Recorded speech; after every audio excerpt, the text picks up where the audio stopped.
TJ, what's up, my man? Hello, DJ Eastwood. Welcome What's back going to on, bro? the YouTube world. We missed you. Thank you, sir. It's nice to be here, man. It's Yep. nice to be back. Yeah, I'm happy to be back on your show, man. And yeah, I want to talk a little bit about the Sixers, but also about the Eagles game coming up this weekend. Oh, And yeah, I'm let's also do it. going to the Bengals game this weekend against the Raiders. So that'll be an interesting atmosphere. Hopefully, You're we going can to the get our Bengals first game. playoff win. You live near there? Yeah, I live near Cincinnati. Yeah, I live around there. So yeah, I'm a Bengals and Eagles fan. I kind of softly cover both teams on my podcast, the TJ Martino podcast.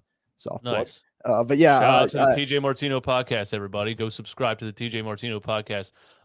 As a Bengals fan, it's nice for you recently since they've sucked forever. We've been in the far as mud, I can man. I'll tell you remember. what, we've been in the So mud.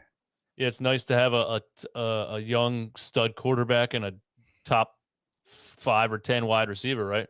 Oh man, I mean it, and I honestly predicted this year because I am not a fan of Zach Taylor or Nick Sirianni.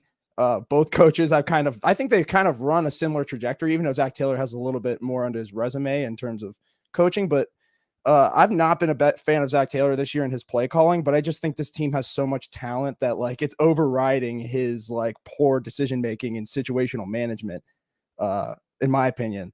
But yeah, it's a surprise year. I thought the Bengals were going to win about 5 or 6 games this year. That's what I predicted. And they've totally blown me out of the water in that regard. That's where I had the Eagles, and I'm hearing about it every day now. Yeah, I had the Eagles at about 4 or 5 wins. So yeah. So do the Philadelphia Eagles stand a chance against the Tampa Bay Buccaneers on Sunday? Yeah, I do think they do, man. I you know, Tampa Bay, for me, I just think the thing is that they're going to exploit the zone coverage that the Eagles play a lot. And Jonathan Gannon, for me, he's going to be the real decision maker and deciding factor for this defense and for this team in the playoffs. Because, I mean, that's the thing. People say the common phrase is defenses win championships, right? So, like, with that being said, it's really going to come down to, is this team going to be able to play reliable zone coverage? Because Tom Brady, man, we've seen him absolutely roast zones and this team a lot, especially in the football team Washington game. I noticed a lot that they were giving up the middle of the field on a lot of plays defensively, and it allowed Heineke to kind of exploit that and move the ball down the field. I mean, remember they were about to score in that game and take the lead, so it's like, had we not made a big play there because of the zone coverage, I guess, it could have turned south. So I don't know. With Brady, it's a different animal, and he's going to come, he's going to play, he's going to make plays, and there's going to be a lot of dumping to the tight ends, dumping to the flat, into the hook a lot, and really trying to exploit those linebackers. So it's going to be interesting. But I think there's definitely a really good chance, and it's just going to come down to the Eagles' offense to run the football, man, run the football. Yeah. When you think about Tom Brady, see, I think there is 0% chance that the Eagles can beat the Buccaneers on Sunday, and I'm going to tell you why. Wow. Okay, interesting. Well, you kind of just said it. Tom Brady over the middle of the field, and the Philadelphia Eagles have given up the middle of the field the entire season. Right. And the entire year. You add in Gronkowski matched up with our linebacker on core. The post. I really think Tom Brady. This isn't like, a lot of people, what happened last time we played Tom Brady? That was a totally different defense. Yeah. I am afraid this is going to be very easy for Tom Brady to drive right down the field. And the Buccaneers have a very good run defense, and that's the thing. If they can just make Nick Sirianni panic to the point where he's like, I'm in a playoff game, I need to get aggressive, I need to throw the football, and then he reverts back into week 1 through 4 Sirianni, where he's just, tossing balls into double coverage. And I mean, yeah, part of that's Hurts' fault too, but like, the play design for a lot of these things is not getting a lot of these young receivers that don't have a lot of confidence, dunk plays where they can dump them out to the flat and instead they just do a lot of screens and like try to get the ball out that way. Like they should do a lot more, whip routes and drive routes and really get these guys moving and get the ball in their hands instead of, a lot of stopping routes too they run. And I think they should really focus on like some plays for Devontae down the field to kind of set that whole offense up.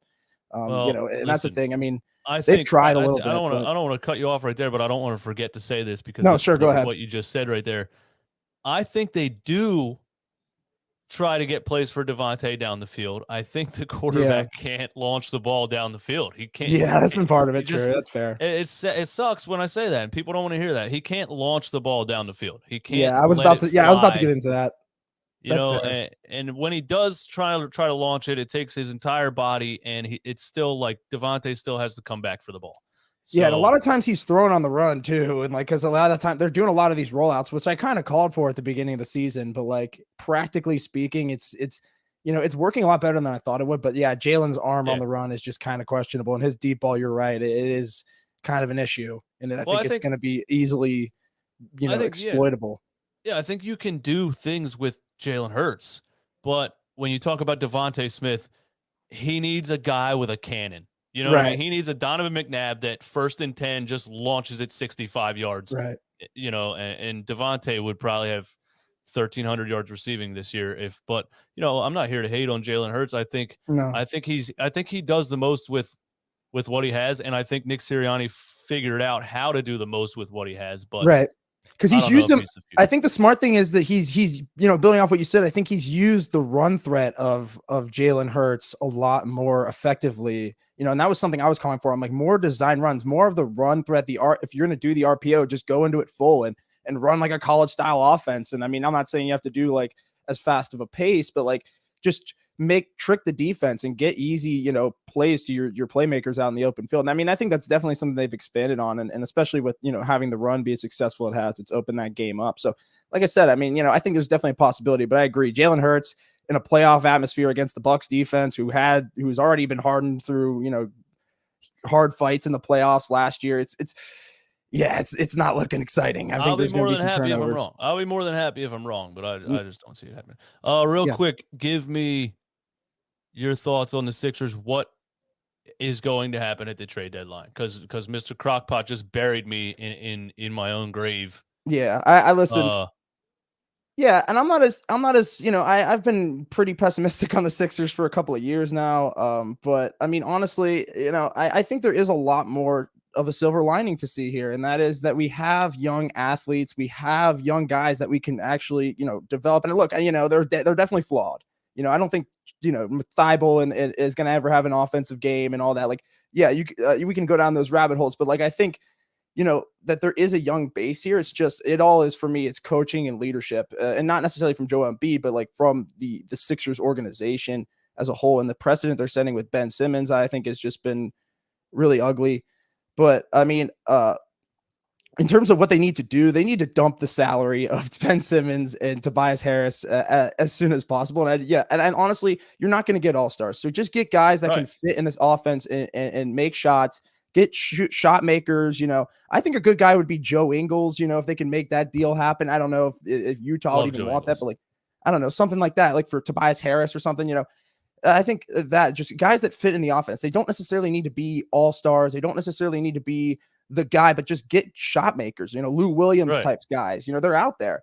And take a stab on some of these young guys, but you got to get off the salary. That's the number one thing. I mean, these are the Right. two worst contracts in the NBA, so it's just it's going to be hard They to dump are them, and you're on going to the have to same take team. an L, but you reap what you sow, and that's honestly Exactly. you got to take And I the like L, that you and that's said the that. thing. They're just not taking the L.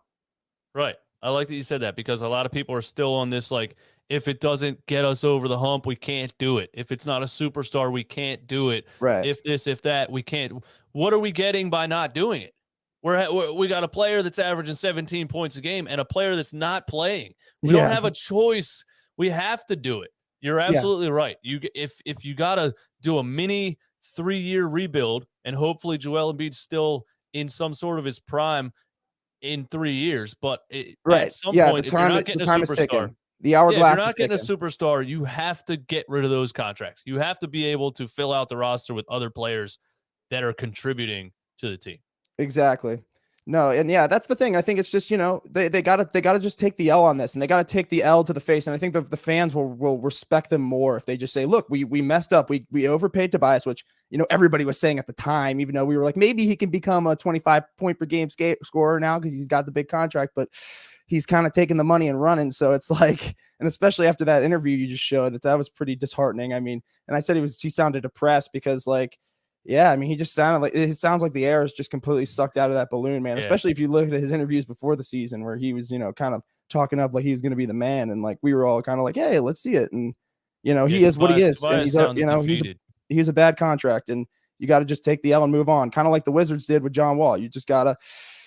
It didn't work out. And same thing we did with Markelle and other L's. I mean, we've been just taking a lot of L's, and I think we just got to we got Morey, we got these guys. I think we should just kind of sit back and build off Maxey, build off our young guys. Like I said, we got young talent to build off of here. It's just getting the right pieces around him. And like you said, Joel, though, he's on the clock, and we got to get, at least some guys that can contribute with the money that Tobias and Ben Simmons are just sucking out of our franchise right now.